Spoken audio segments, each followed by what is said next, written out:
तो भाई आज अपने सेटअप पर हम लाने वाले हैं 1000 देसी चिक्स। और आज की वीडियो बहुत ही स्पेशल होने वाली है क्योंकि आज की वीडियो में ना सिर्फ मैं आपको इन चूजों की अनबॉक्सिंग दिखाऊंगा और ये भी बताऊंगा कि अगर आप इन 1000 चूजों को अंडों तक लेकर जाते हैं तो इनसे कितना प्रॉफिट आप अर्न कर सकते हैं। तो चूजों के आने से पहले ही मैंने रूम में अच्छे से व्हाइट पेपर बिछा दिया क्योंकि छोटे चूजे के पाँव बहुत ही ज्यादा सेंसिटिव होते हैं, इसलिए इनको एक सॉफ्ट फ्लोर देना बहुत ही जरूरी होता है। पेपर बिछाने के थोड़ी ही देर के बाद फाइनली हमारे 1000 देसी चिक्स भी आ गए।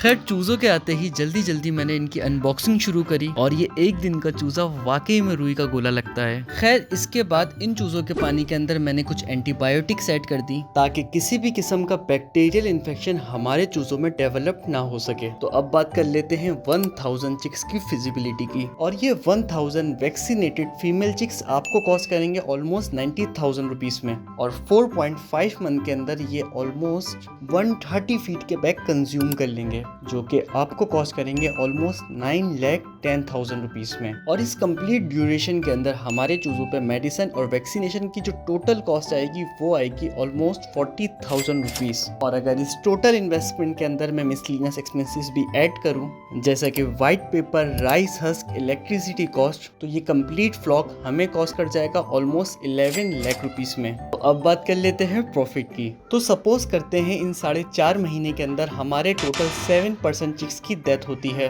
तो हमारे पास बचेंगे टोटल 930 चिक्स, जिनको सीजन के अंदर हम 1600 से 1700 रुपए पर बर्ड इजीली सेल कर सकते हैं। कमेंट में जरूर बताएगा कि इस 4.5 महीने के अंदर आपको टोटल कितना प्रॉफिट होगा। अगर इस वीडियो का डिटेल पार्ट देखना चाहते हैं तो वीडियो को लाइक कर देगा। साथ ही अगर आप हमसे पोल्ट्री फार्मिंग सीखना चाहते हैं तो फार्मिंग का कोर्स भी बाय कर सकते हैं जिसकी फीस है 2500 रुपीज। कोर्स की मजीद डिटेल के लिए आप हमारे व्हाट्सएप नंबर पर कॉन्टैक्ट कर सकते हैं।